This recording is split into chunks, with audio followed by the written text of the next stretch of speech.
What is up, PlayStation Nation, YouTube and friends? I'm Sean Fox at PlayStation News Now, your source of news, rumor, reviews and video game discussion.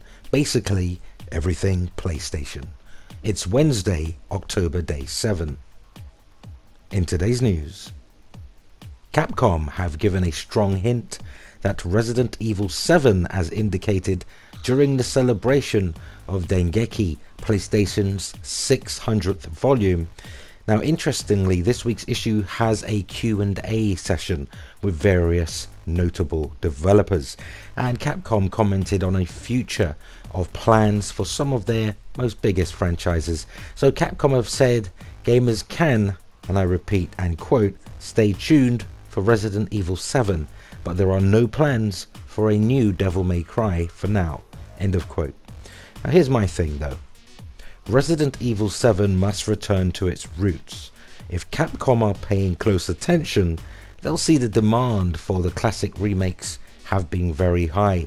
So Resident Evil 7 needs to incorporate the survival horror of Resident Evil 1 and 2, the panic of Resident Evil 3, and the mystery of Resident Evil 4 and Code Veronica. Resident Evil 7 does not need obstructive AI co-op, a la Resident Evil 5. It wasn't a bad game, but the co-op buddy was just irritating to me. So really, let's avoid the Hollywood style gameplay as in Resident Evil 6. That just didn't feel Resident Evil to me.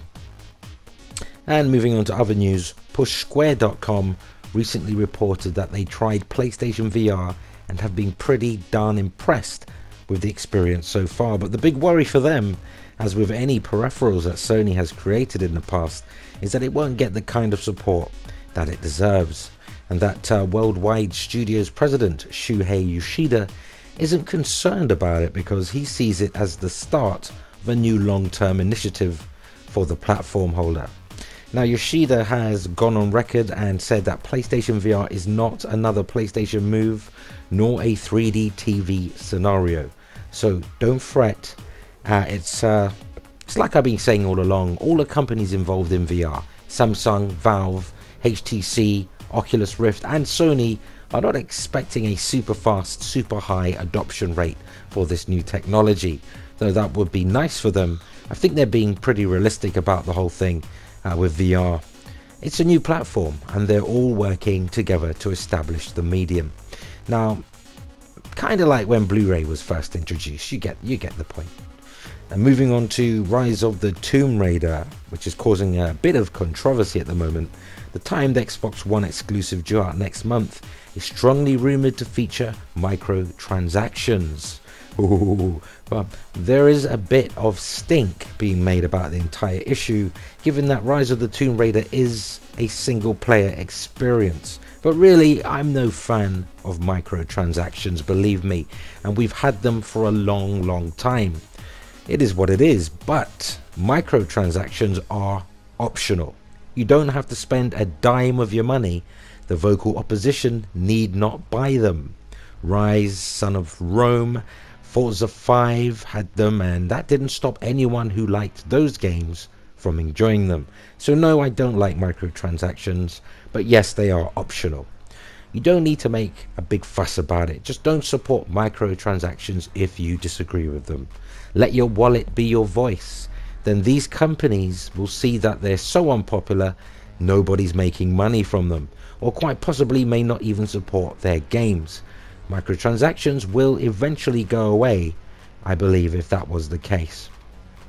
And in other news, Far Cry Primal. I ain't gonna lie, I love me some of that prehistoric Stone Age drama. Take me back to the beginning, something like 10,000 years BC. Wickedly cunning, saber-toothed cats, massive woolly mammoths, and rival tribes all fighting for their right to exist and claim a stake in the new world. A world without guns, motorized vehicles, Molotovs, and dinosaurs. I actually thought that dinosaurs would be a thing prior to the reveal. You know, when I was doing the whole Ubisoft tease. Well, I guess Ubisoft are keeping things as historically correct as possible, which is fine by me also.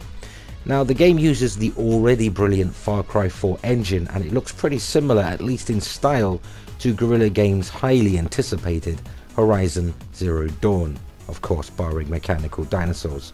So Far Cry Primal is only coming to current gen platforms. Sorry PlayStation 3 and Xbox 360 owners, but if you've yet to see it, the trailer is available on this very channel, so go and check it out pronto. And Paris Games Week 2015 is expected to have a record number of attendees this year, taking place on October 26th. In all honesty, it wasn't until Sony announced their attendance that I even knew such an event existed. Now it's on the minds of every PlayStation gamer across this global sphere, and funny how that works, isn't it? Sony just being there has put the event on the worldwide map. So the Paris Games Week organizer Cell announced on yesterday that it is expecting a record-breaking attendance for this year's gaming convention. I myself and many a gamer are expecting more on Ratchet & Clank, whatever Quantic Dreams have in the works. We've heard mumblings of PlayStation 4 remasters, Beyond Two Souls and Heavy Rain are to get their announcements, but it's what we don't know that is most tantalizing about what the studio is currently working on for PlayStation 4. So having missed the recent Tokyo Game Show event, Gran Turismo 7 will more than likely get a reveal at Sony's own PlayStation Experience taking place this December, so I'm not holding my breath for a Paris Games Week reveal. Sony Bend have been talking about their current mystery game, saying it's the biggest title they ever worked on. Keep on teasing, Sony Bend, we're listening. Is it a survival horror in the vein of The Last of Us, as per the long-running rumours? Will it even be at Paris Games Week? PlayStation News Now will be covering the event. Stay tuned. Bringing us to the end of this video. If you enjoyed the content, poke the like button, and as usual help us reach more PlayStation fans by sharing this video. It's really important. And of course subscribe for more PlayStation news, rumour and reviews. Until next time, have fun people. Thanks for watching.